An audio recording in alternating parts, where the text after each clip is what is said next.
Hey, good afternoon. Today is Wednesday, March the 27th, 2024.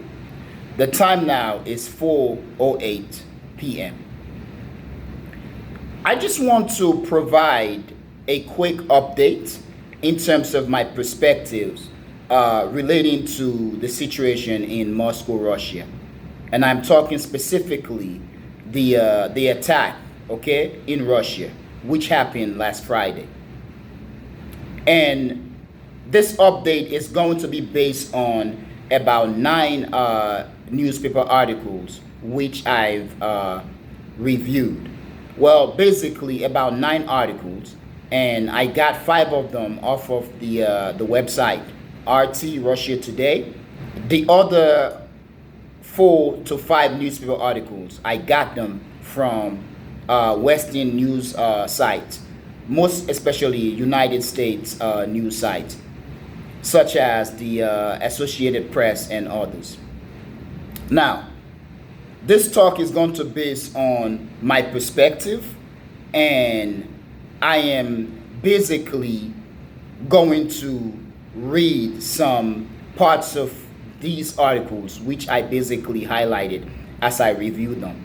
So I've been collecting these articles since day before yesterday. So day before yesterday I collected about 5 newspaper articles from the West, the United States, and about 4 of these articles are relevant to the situation in Russia, talking specifically of the bombing. And then the other 5 articles I got from Russia Today's website. First, I will stress that I am not an expert. I am just a man, an African man with a perspective on topics relating to geopolitics, and I want to share my opinion. I want to engage in discussions about geopolitics, politics, and various topics relating to our global community. I grew up in Africa, and also I've spent a very significant part of my life in the West. I grew up watching instances throughout my young life where anything pertaining to politics or global affairs is discussed by Westerners, by white men most especially. They basically moderate the discussion. They ask the questions. They answer the questions. And people that look like me was never present. And I want to provide an alternative perspective from people that will claim specifically African descent. So this is why I create the channel, The Echoing Voice. So I'm going to begin now by reading the titles of all of the 5 articles which I got from the website of RT Russia Today. So I'm going to read the titles of the 5 articles which I got off of the website for RT Russia Today. Basically, these are very short articles. So the title of the first article that I got off the RT website reads, US, UK, and Ukraine could be behind Moscow terror attack, FSB chief. Once again, US, UK, and Ukraine could be behind Moscow terror attack, FSB chief. The title for the second newspaper article, which I got off of the website, okay, reads, Moscow attack terrorists were to be met as heroes in Ukraine, FSB chief.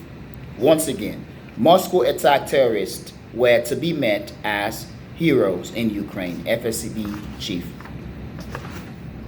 Article number 3, another Moscow terror attack suspect arrested. Article number 4. Russia responds to claims Islamic State behind Moscow terror attack. And article number 5's title reads, Radical Islamists carried out Moscow terror attack, Putin.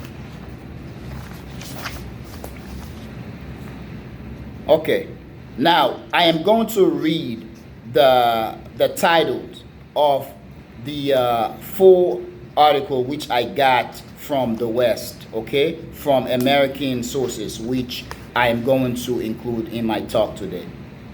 Article number 1, the title reads, How the deadliest attack on Russian soil in years unfolded over the weekend.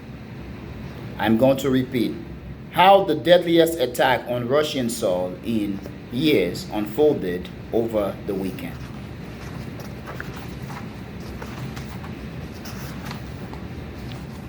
Article number 2. ISIS affiliate linked to Moscow attack has global ambition. Once again, ISIS affiliate linked to Moscow attack has global ambition.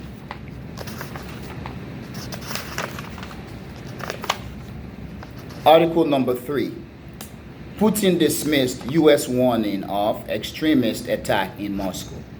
Once again, article number 3 reads, Putin dismissed U.S. warnings of extremist attack in Moscow. And then the article number 4, the title reads, Moscow attack suspects appear severely beaten as they are charged in Russian court. Once again, the title of the 4th article from the West, or from the United States, reads, Moscow attack suspects appear severely beaten as they are charged in Russian court. Now, the 5th article, I'm not going to talk about it, but it's very interesting. And this article was written, or it seems, way before this. And it's actually a foreign policy article. And the title reads, Foreign Policy, the long destructive shadow of Obama's Russian doctrine. Once again, the title reads, Foreign Policy, column, the long destructive shadow of Obama's Russian doctrine. So basically, the 5th article basically is talking about the fact that Obama should be blamed for the situation in Ukraine. Basically, that because of Obama's reluctance to go after Russia, it basically enabled Russia to carry out its 2022 attack, okay, February 24th, 2022 attack on Ukraine, or invasion of Ukraine. And when I read this article, it was kind of interesting because what it gives off is the idea of warmongering in America, okay?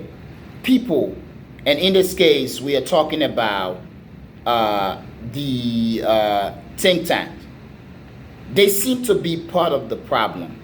Now, there has been an allegation that, for example, if NATO did not exist, there would be no reason for war.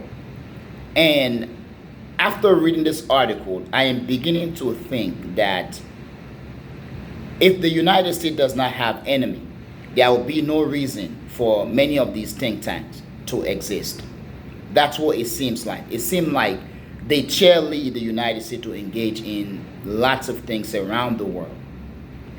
Just so at the end of things, they come back and say, see, I tell you so. And they present themselves as the voice of reason and the ones who are making the calculation. So that's it.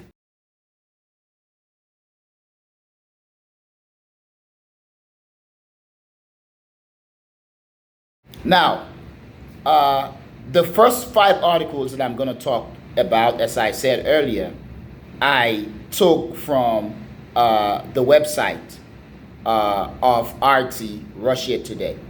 And the title for the first article reads, US, UK, and Ukraine could be behind Moscow terror attack, FSB chief. Now I'm going to read. 139 people died and around 200 were injured in last Friday's Crocus City Hall massacre. Continue. The US, UK, and Ukraine may have been behind last Friday's terror attack on a concert venue in a suburb of Moscow, which claimed lives of 139 people and left around 200 injured, according to the head of Russia's Federal Security System, FSB.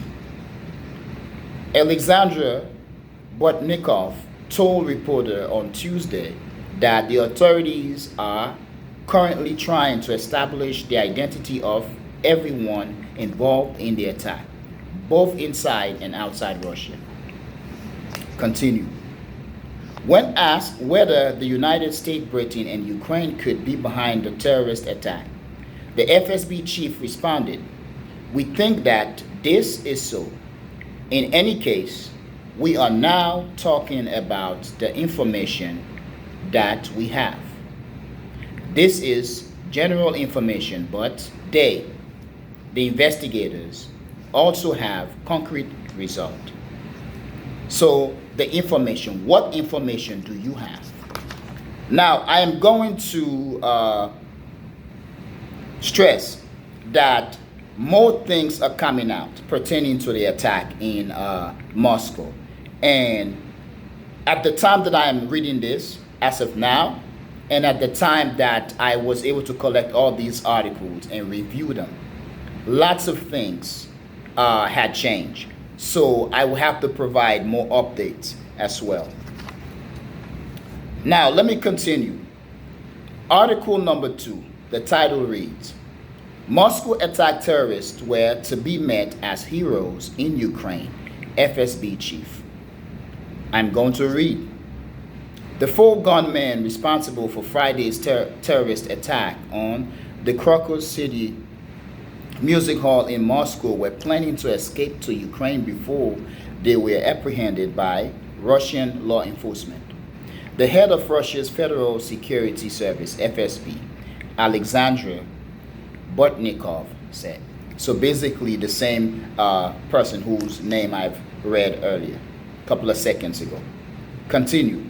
Speaking to Russian journalist Pavel Zarubin on Tuesday, the FSB chief said that it is currently believed that the 4 gunmen were being expected in Ukraine and that the Ukrainian side may have been preparing to open a window to allow them to cross the border. Botnikov admitted, however, that the version of event is still being examined and that it is too early to say if this information is fully accurate. Nevertheless, he stated that authorities are currently trying to establish all people involved in the attack, both inside and outside Russia. Asked if those who ordered the attack had expected the gunmen to be killed during the attack or avoid being captured alive by Russian security services, Botnikov stated that the fact that they were trying to escape suggests that there was a plan for them to survive the ordeal. I'll reveal a little secret. On the other side, they were to be welcomed as heroes, he stated. Now, that is a good point. It could be that they were expected to survive after carrying out the attack.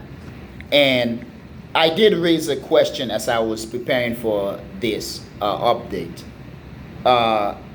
Yes, it is being stressed in terms of suspicion that Ukraine could be responsible for the attack. Ukraine could have been the entity that ordered the attack, or that there are sentiments in Ukraine that are responsible, that played a role, or that ordered the attack. And the justification is the fact that after having committed the act, the attackers basically were fleeing, okay, trying to run to cross the border into Ukraine. Perhaps, okay, it could be It could be that, yes, entities in Ukraine or even the Ukrainian government did order the attack or knew about it. But it also could be that these attackers, realizing that Ukraine is currently at war with Russia, believe that there wasn't any way that Ukraine was going to turn them in had they made it to Ukraine after committing the act. Therefore, they flee to Ukraine. So it could be that Ukraine knows about it, Ukraine has hands in it, or that Ukraine doesn't know about it, they didn't know about it, and played no role in it. However, the attackers believe that by running into Ukraine, had they been able to get into Ukraine and secured, that Ukraine wasn't going to be bringing them to justice or turning them over to Russia. And Ukraine, yes, it will make sense for Ukraine not to, and it will benefit Ukrainian cause in terms of geopolitics, because this is a humiliation for Vladimir Putin and the Russian security system. So I'm going to continue with the third article. The Moscow court has alleged the 8 suspects involved in the case without providing any detail, only identifying him as Alesha Kasimov, born in Kyrgyz Republic. Now, it is said that these guys, or the 8th one, is a Russian citizen. So the thing now is, why attack your own country? Now, it is being alleged that these guys, they do have, or they did have ties with the ISIS-K, okay? I'm going to continue. Kasimov is a 32-year-old Russian citizen and a professional chef. According to local media reports, which add that he has 3 children, owns a cafe in the city of Krasnoyarsk, and is currently involved in food deliveries to construction sites across Moscow. Investigators believe Kasimov had rented out an apartment to Shamisdin Fariduni, one of the suspects accused of carrying out the attack on the music hall, who had allegedly turned the residence into a base of operation. Kasimov has reported insisted that he was not aware of Fariduni's terrorist intention and had simply rented him the apartment after putting up an offer online. I'm going to continue. After fleeing the scene, the attackers were eventually apprehended by Russian law enforcement near the country's southern border in Bryansk region. According to preliminary findings, the terrorists were allegedly seeking to cross into Ukraine. So that is number 3. Now, for article number 4, the title reads, Russia responds to claim Islamic State behind Moscow terror attack. I'm going to read. Suspects in the Krakow City Hall shooting were fleeing towards Ukraine, Ambassador Anatoly Antonov noted. Western attempt to push the narrative that Krakow City Concert Hall shooting was staged by Islamic State, IS, formerly ISIS, without waiting for investigation to conclude, look extremely suspicious, Russian ambassador to the United States, Anatoly Antonov said. On Friday, at least 4 gunmen attacked the popular venue located outside Moscow ahead of a performance by the Russian rock band Picnic, indiscriminately shooting civilians and setting the venue on fire. It was the worst act of terrorism on Russian soil since the early 2000s and left 139 people dead and more than 180 injured. The U.S., along with many of its allies, has insisted that IS is to blame for the shooting and that Kiev has nothing to do with it, while at the same time providing massive military support to Ukraine in its conflict with Russia. Commenting on the stance of Western countries on the Crocus City Hall shooting on Tuesday, Antonov remarked that one thing is alarming. They are trying to determine in advance that IS was responsible for the tragedy in our country. A simple question that any person, any Russian citizen could ask. Why did these people, these bandits, attempt to escape from Moscow towards the Ukrainian border? The envoy wondered. So this is something that I also stressed yesterday in the other video. The fact that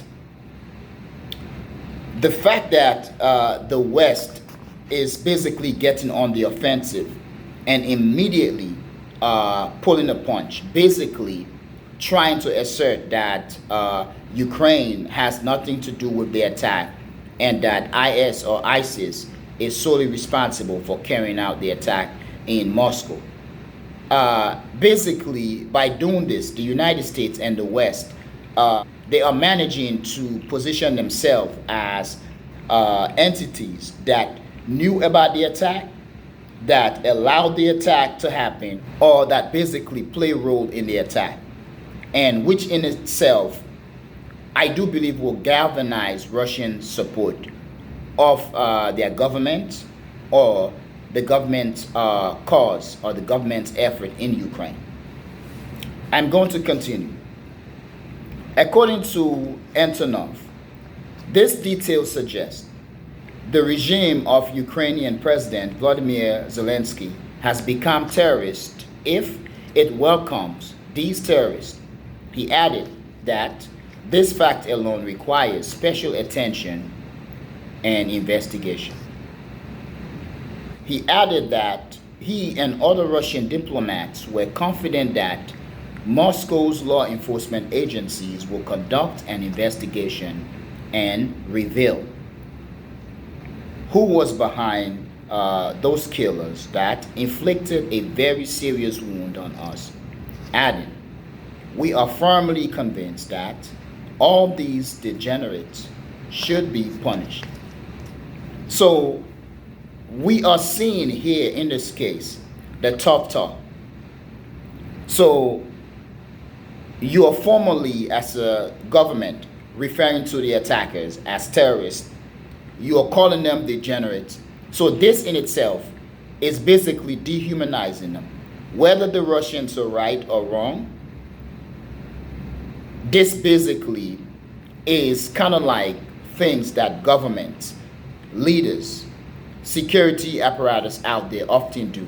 When they are attacked, they basically use words and phrases that basically either denigrate their enemies, the attackers, or put the attackers in a position where their humanity gets hidden or is lost in the echo of propaganda, anger, and so on, frustration, and so on. So that's it for the fourth article. Now for the fifth article that I got from RT. The title reads, "Radical Islamists Carried Out Moscow Terror Attack, Putin." So this is suggesting that Putin is hinting such reality. I know a lot of things have changed. In fact, I came across information that is saying that they are zeroing in on Ukraine in terms of their suspicion. So perhaps maybe by tomorrow, in the next few days, we could be getting more information, and I will make an update.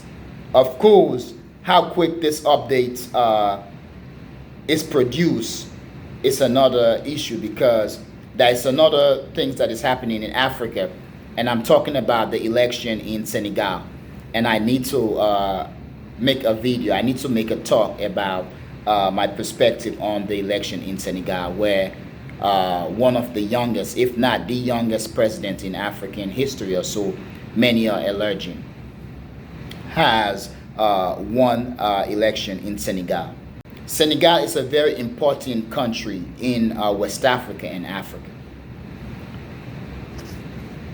Once again, I'm going to read the title of the fifth article. The title reads, Radical Islamists carried out Moscow terror attack, Putin. I'm going to read. The Russian president still suspects that Ukraine was complicit in the tragedy. Russia knows who carried out the Krakow City Hall attack, but is now investigating who gave the order, Vladimir Putin said on Monday, pointing to Ukraine as being a possible culprit. Quote, this attack was carried out by radical Islamists, Putin said in the opening remarks of a video call with law enforcement officials. The US and its allies are now trying to cover for their praxis in Kiev, insisting that Ukraine had nothing to do with the terrorist attack and that the party responsible was Islamic State, IS, formerly ISIS, the Russian president noted. Quote, but we know who carried out the attack. We want to know who ordered it. Unquote. Russian law enforcement is currently looking into the perpetrators who have been apprehended and brought before our judge. The investigation must be professional without any political bias, Putin said. So that little sentence right there, or paragraph if you will, is an attempt by Vladimir Putin to try to paint the legal system, okay, the law enforcement system of his country as being unbiased. And this is something that leaders throughout the world would do. They're trying to present their system, whether not being perfect, whether being far from perfect, but being fair enough that for the most part, justice would be carried out freely. Of course, the next articles which I'm going to read, one of them is kind of contradicting this notion that the investigation is going to be unbiased or free or fair or whatever. I'm going to continue. A terrorist group calling itself Islamic State, Khorasan, ISIS-K, has claimed responsibility. Putin noted that the fact the terrorists were headed for Ukraine posed questions that needed answer. Again, why heading to Ukraine? Why are they heading to Ukraine? However, it could be due to protection. One, it could be that Ukraine knew about the attack. Ukraine has a role in the attack. Ukraine ordered the attack. And with this allegation that they were making their way to Ukraine where they were supposed to be greeted as heroes, it does make sense. But also, the other possibility is that perhaps Ukraine knows nothing about the attack. Ukraine did not order the attack. However, the attackers were trying to make their way into Ukraine because Ukraine would have been the safest place to be in that. As of now, Ukraine is in a war with Russia. If they go into Russia, the attackers, and commit crime or whatever, they kill people in Russia and then run into Ukraine, it is smart to assume or to allege that Ukraine in no way was going to turn those guys in. One being that this act is an attempt to humiliate Putin, whether to show that he is incompetent in his job or with the narrative that he was so focused in trying to win, quote unquote, the next election, okay, or the election which he just won, than protecting the Russian people.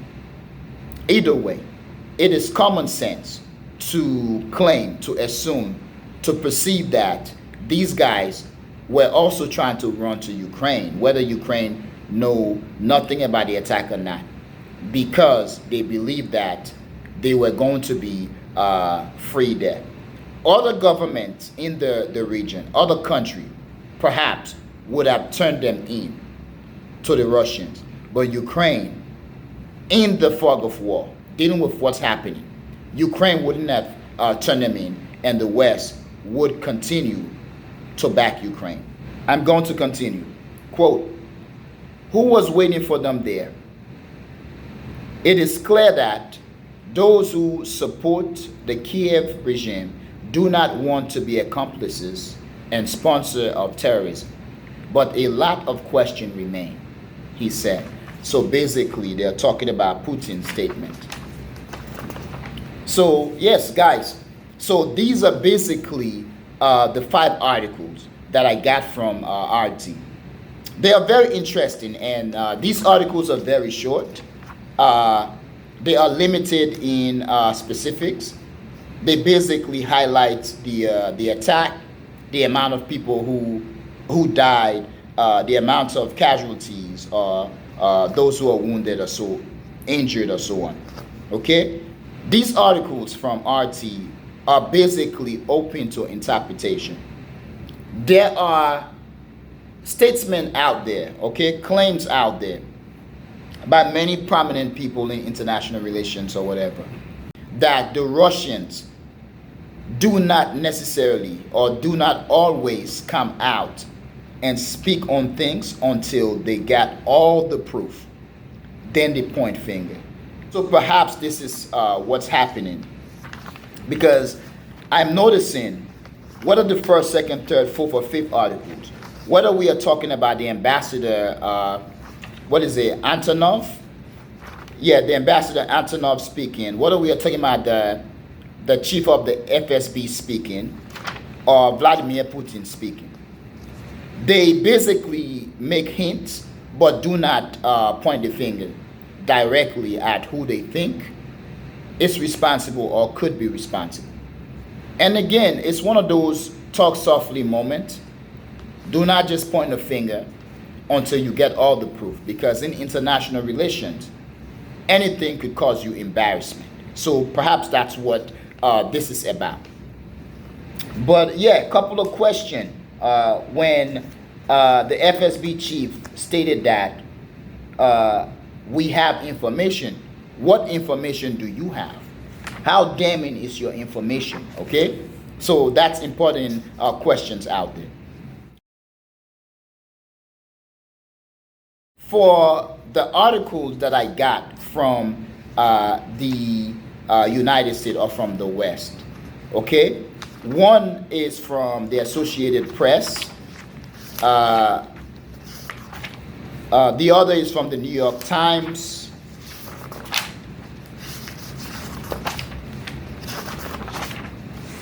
And then we got The Hill,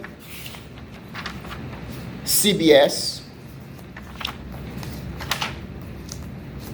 and then the fifth article is from Foreign Policy. But I'm not going to talk about that. But let me begin here. For the 4 articles which I'm going to talk about from the West, the first article, the title reads, "How the Deadliest Attack on Russian Soil in Years Unfolded Over the Weekend." For this article, I am going to read,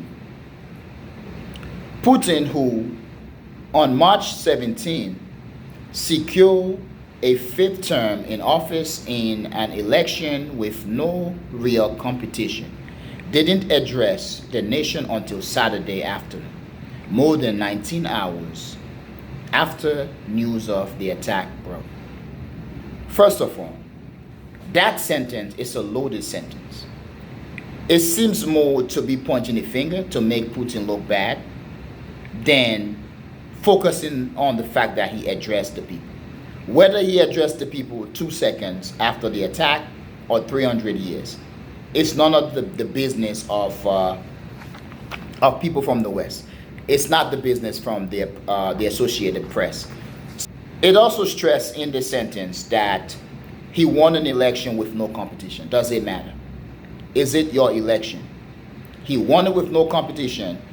The Russian people, some of them did not vote for him and some did. And I do feel like sentences like this or article like this does nothing but prove Vladimir Putin's case against Westerners. Basically, secure his support from the Russian people. Because an article or sentence like this in an article, basically,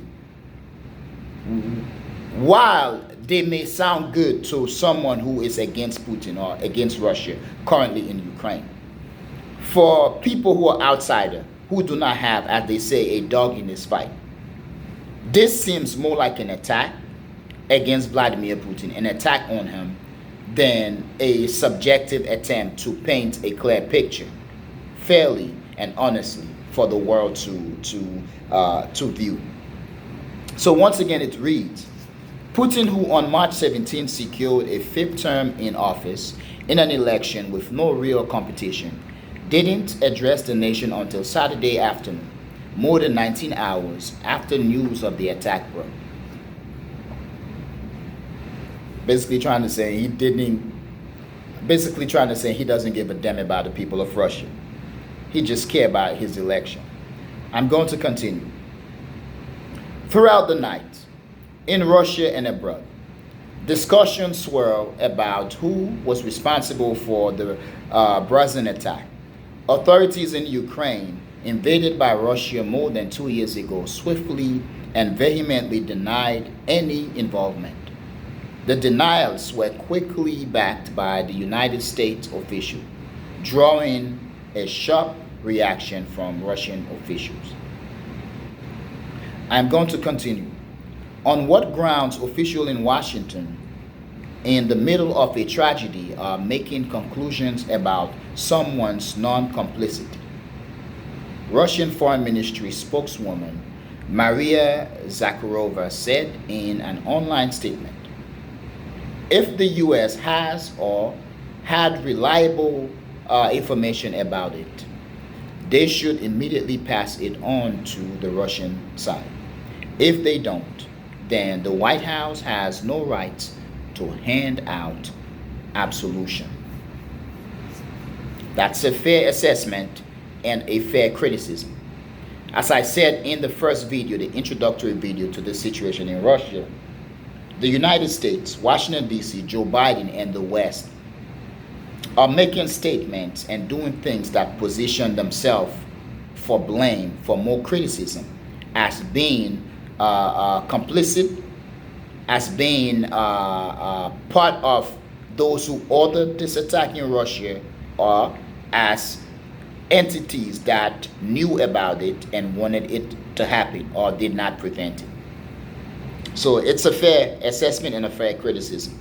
Several hours after the attack began, an affiliate of the Islamic State group claimed responsibility, but some Russian state media personalities denounced it as fake.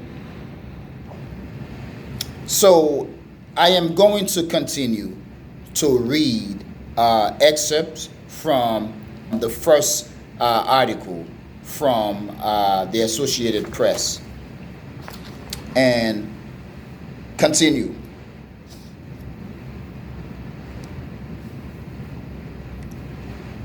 He also stopped short of announcing any drastic measures in the wake of the attack, such as lifting a memorandum on capital punishment, starting another wave of mobilization into the army, or even escalating hostilities in Ukraine, something Kremlin critics have suggested might be in store.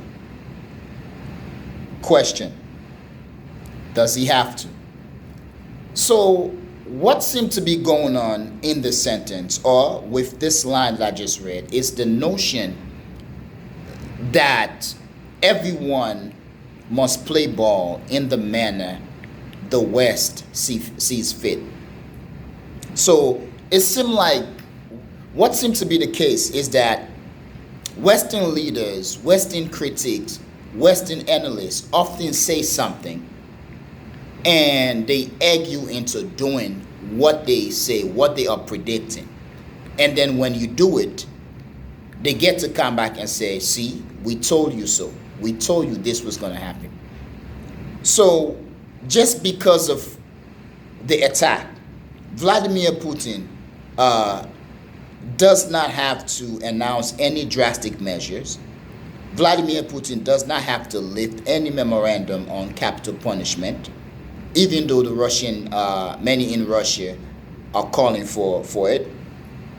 Vladimir Putin does not have to initiate another wave of mobilization into the military. Vladimir Putin does not have to escalate in Ukraine, especially based on Western expectation. They will do so based on their own liking, what they think should happen. Okay? So I'm going to continue. Throughout the day, heavy police presence was seen as Basmany District Court in Moscow for the anticipated arrival of the four suspects. Russia's investigative committee released photos of them at its headquarters in Moscow shortly before 11 p.m., about 51 hours after the shooting began.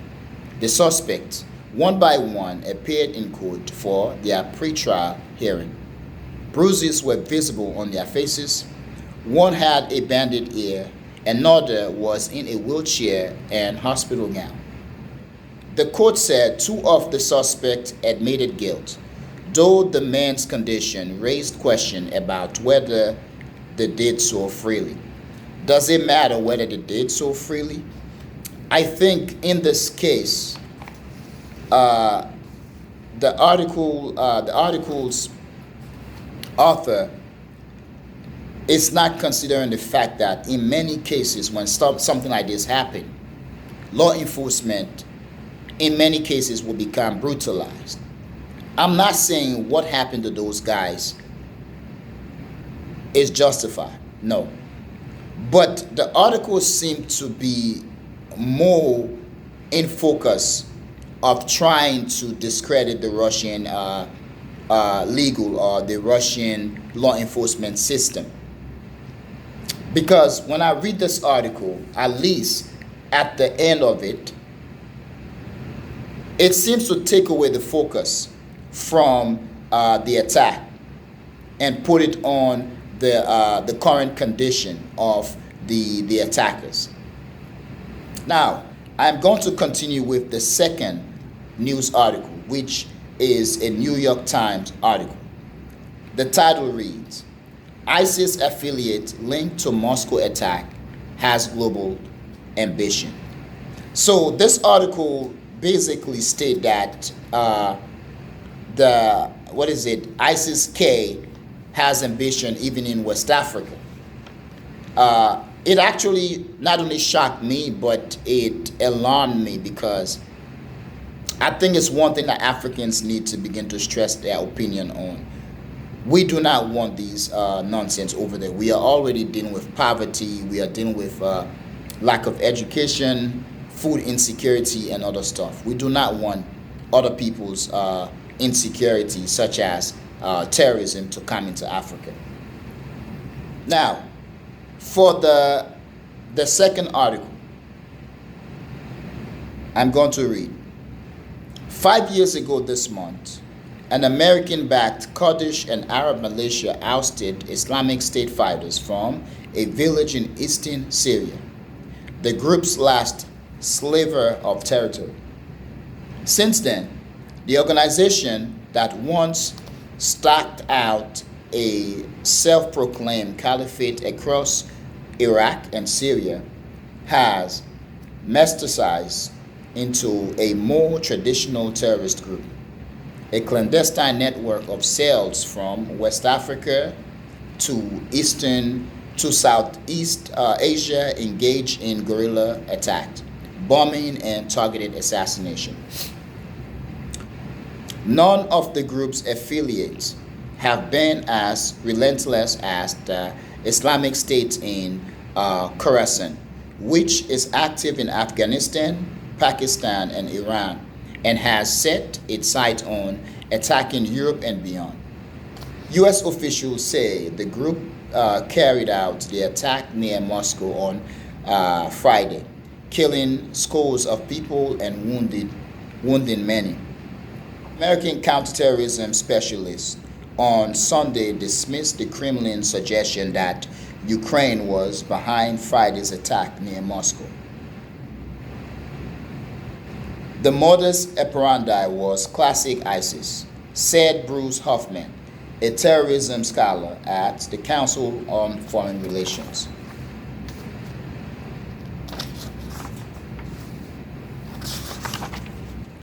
ISIS-K has been fixated on Russia for the past 2 years, frequently criticizing President Putin in its propaganda, said Colin P. Clark, a counterterrorism analyst at the Sofan Group, a security consultant firm based in New York.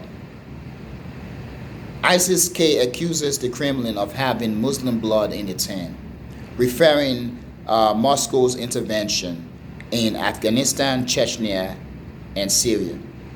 A significant portion of ISIS-K's members are of Central Asian origin, and there is a large contingent of Central Asians living and working in Russia. Some of these individuals may have become radicalized and been in position to serve in a logistical function, stockpiling weapons, Mr. Clark said. Now, whether this statement was made or whether there are plans out there to try to trigger Central Asian people living in Russia to start agitating, it's unknown. But reading this, it's kind of frightful. It's scary because it seems as if this is a happy case, as if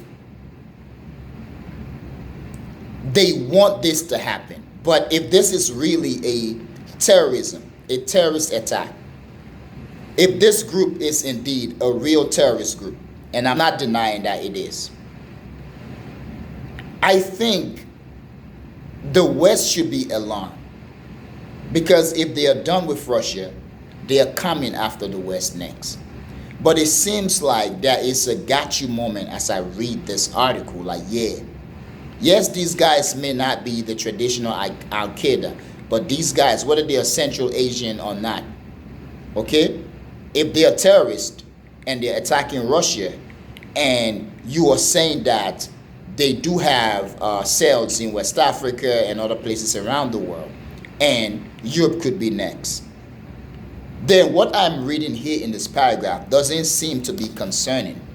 At least to me, the feeling that I'm getting, it seemed to be like an attempt to lead to an uprising of Central Asian in Russia, or to say there are groups in from Central Asia that are in Russia that could become a problem to Russia. Basically, hey, Russia, you have a problem. I'm going to continue. In early March, the U.S. government shared information with Russia about a planned terrorist attack in Moscow. Adrienne Watson, a spokeswoman for the National Security Council, said on Saturday, "We also issued a public advisory to Americans in Russia on March 7. ISIS bears sole responsibility for this attack. There was no Ukrainian involvement whatsoever." Going to continue. "I worry about the Paris Olympic," said Edmond Fitton Brown, a former top UN counterterrorism official who is now a senior advisor to the Counter-Extremism Project. "They would be a premium terrorist target." I do not believe, as much as the Paris Olympic is a concern, okay? It's a cause for concern. I do not believe that terrorist group such as the ISIS-K or anyone would make such foolish attempt to attack that event, because by doing so they would be attacking the entire world. Okay? And that will cause the entire world to come after them, which in itself will provide the West, Russia, and any foreign international entities out there, any country that wants to go after them. And this in itself would also lead to embarrassment for the countries, the territories, the regions in which this group, ISIS-K, exists.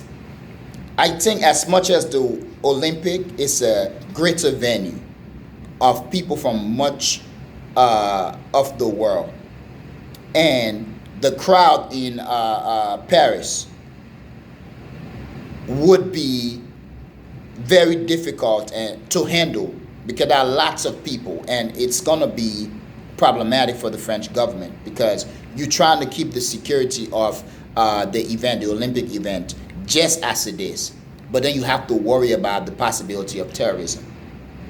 It becomes too much for the French government, or for any government out there hosting events such as the Olympic.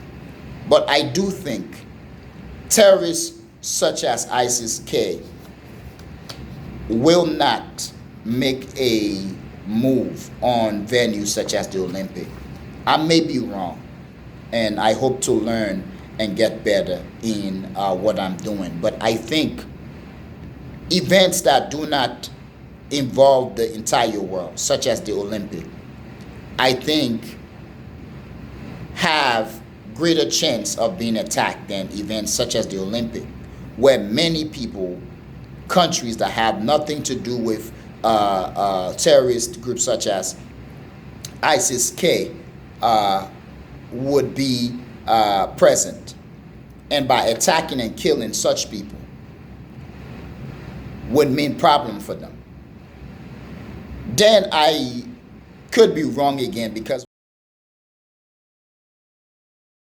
but then in this case we should ask, if the attack takes place, is it that the headquarters of ISIS-K being responsible, or some French group within ISIS-K that could lead such attack? Okay, we saw this with the Boston bombing, okay, during the marathon, okay, which Bostonians often remember, and the anniversary is actually coming, actually. So yeah, so yes, I think I may be wrong on that, because yes, we can say that the Olympic event is much grand, but even within a terrorist group, there are fringe groups that may want to do their own thing. So in this case, I think I will go back and maybe pull back a little bit on my perspective on Edmund Fittens Brown's fear. So he does make a case. He does have a point. Now for the third article, the title is Putin dismissed U.S. warning of extremist attack in Moscow. I'm going to read. Russian President Vladimir Putin brushed off U.S. warnings of extremist attack in Moscow days before gunmen carried out a rampage at a Moscow concert hall that left at least 137 people dead last week. The U.S. Embassy in Russia issued a security alert warning on March 7 that extremists are planning an attack in Moscow, and advised individuals to avoid large gatherings over the next 2 days. Putin later called the embassy's alert provocative and outright blackmail intended to damage Russian society. The criticism in this case, it seemed to be a criticism against Putin, does make sense. It is relevant, but also the reluctance of the Russian government to believe the US, given what is happening, the tension between both countries, it does make sense as well. I'm going to continue to read.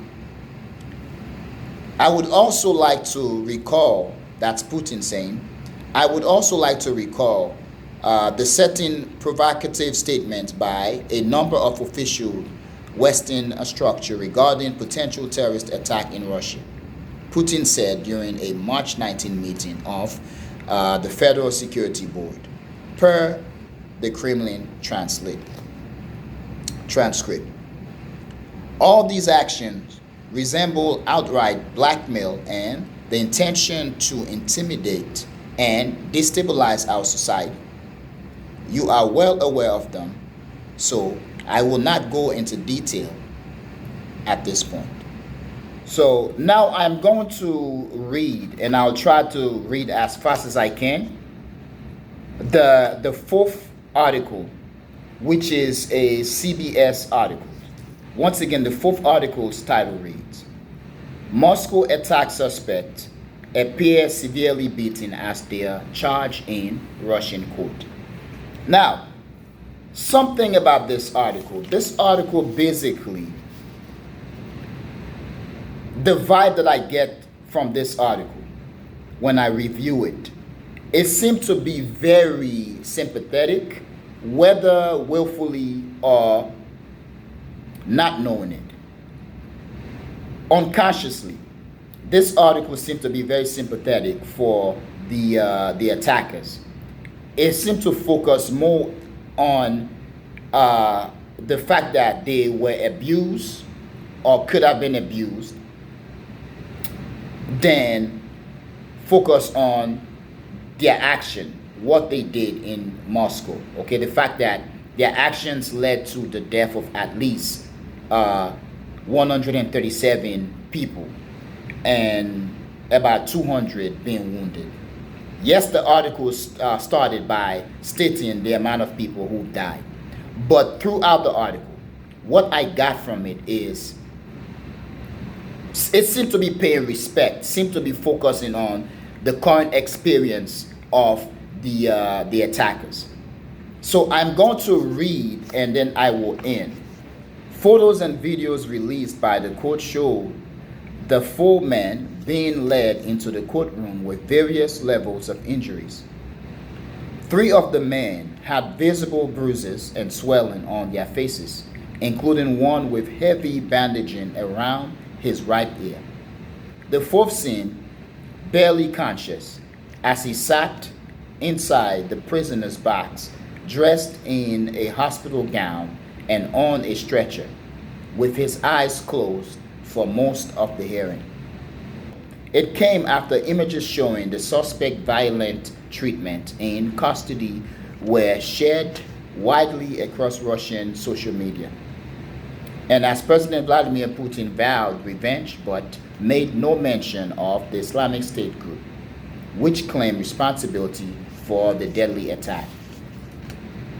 All 4 were charged with committing a terror act, according to the court, and could face up to life imprisonment. The suspects were ordered detained until May 22nd by the court.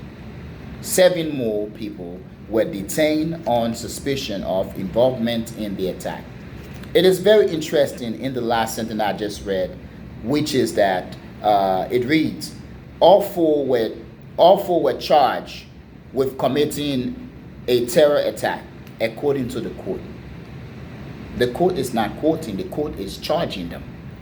So the vibe that I got from this article, actually, it is somewhat sympathetic to the attackers. And it seemed to also be painting the Russian people or the Russian legal system in a very unfavorable light. I'm going to continue.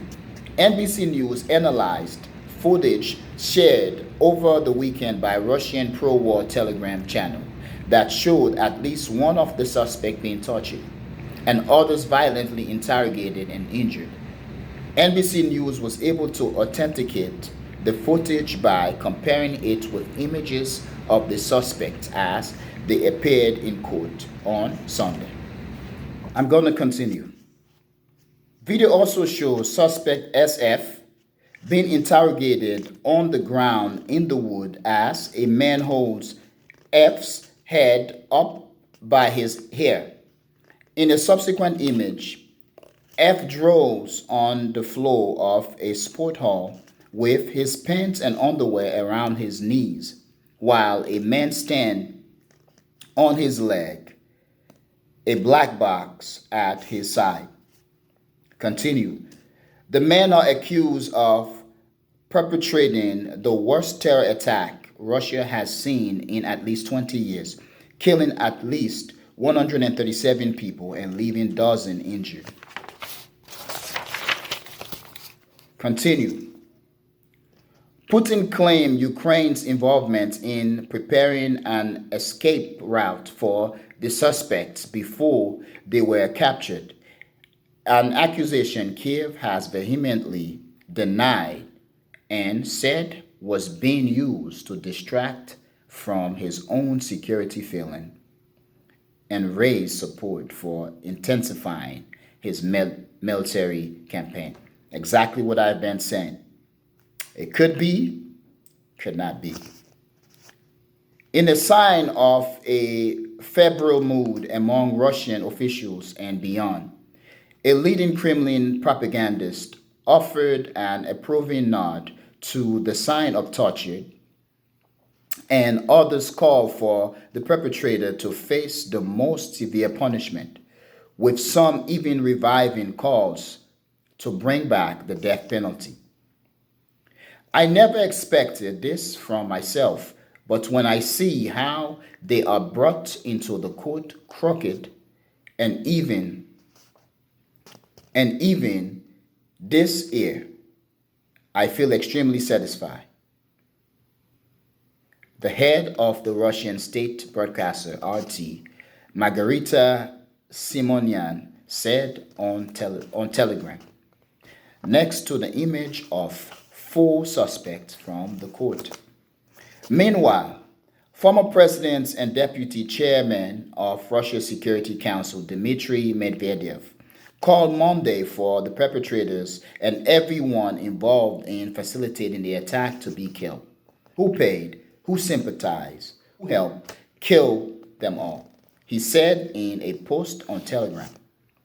Putin himself indicated in his address to the nation Saturday, nearly a day after the attack, that there would be no mercy for those behind what he called the bloody massacre.